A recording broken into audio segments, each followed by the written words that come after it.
On the most recent episode of the 5150 show, Corey Holcomb and Anton Daniels were going back and forth, really debating each other. And listen to this, the tension was already thick. And if I'm not mistaken, Hold Up Darlene was also in the room for that conversation. One key person who definitely was not present, though, was Craig Fax. At that point in time, Craig Fax was running his own separate show, doing his own thing. All right. Now remember, this all comes after that major blow-up over Anton's wild sucking comment and Corey Holcomb nearly turning it into a physical situation. Yeah, that moment.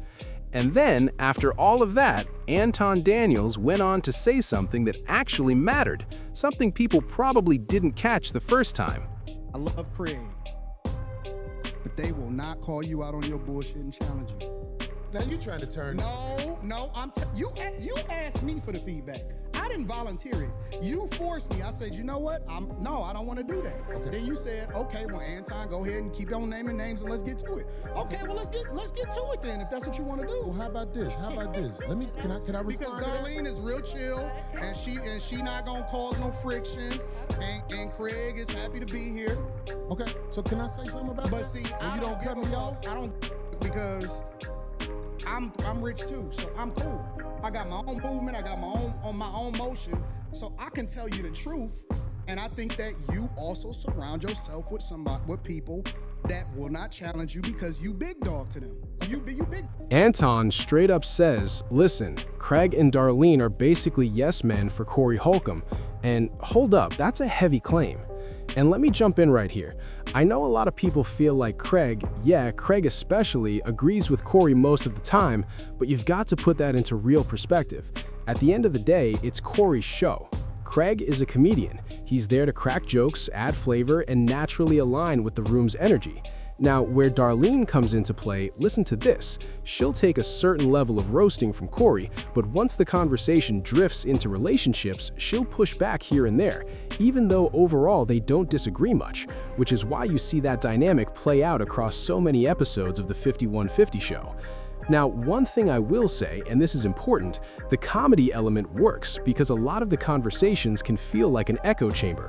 Corey is going to go in on relationships, what women are doing, how tired men are, and Craig will slide in right with it. So yeah, that happens on a lot of episodes. That's not me saying it's bad or that echo chambers are automatically trash.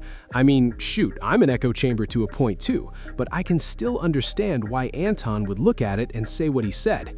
Anton also throws out there that Craig is basically just happy to be in the room, and that's when Craig comes back with a response of his own.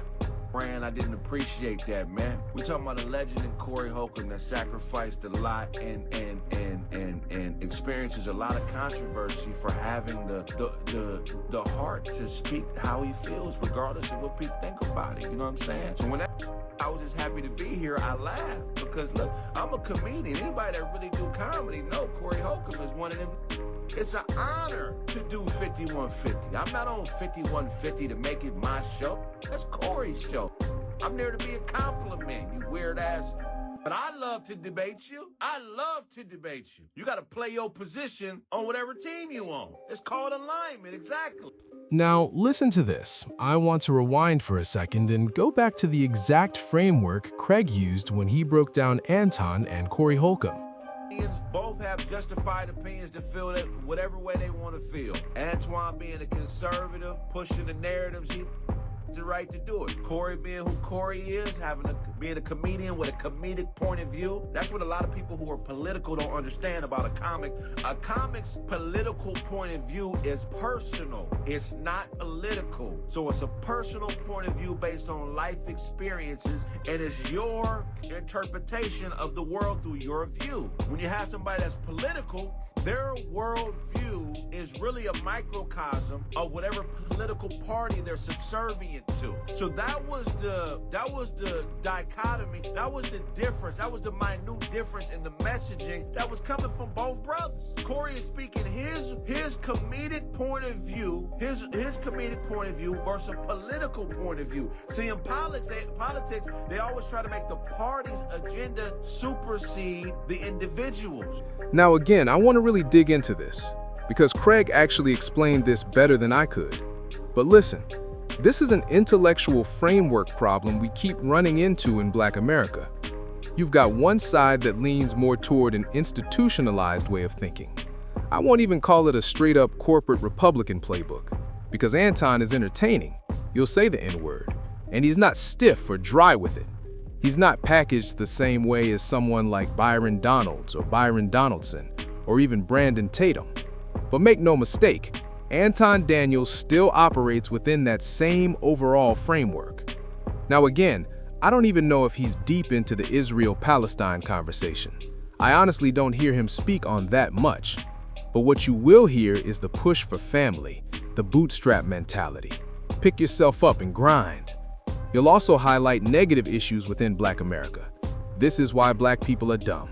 This is why Black people do this. This is why Black people do that. And along with that, he'll defend a lot of white talking points that many Black audiences don't rock with. In that sense, he's pretty textbook in his framing.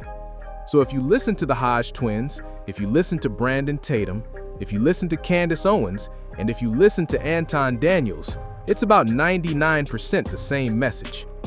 Now, Corey Holcomb, on the other hand, is not someone I'd label a Democrat.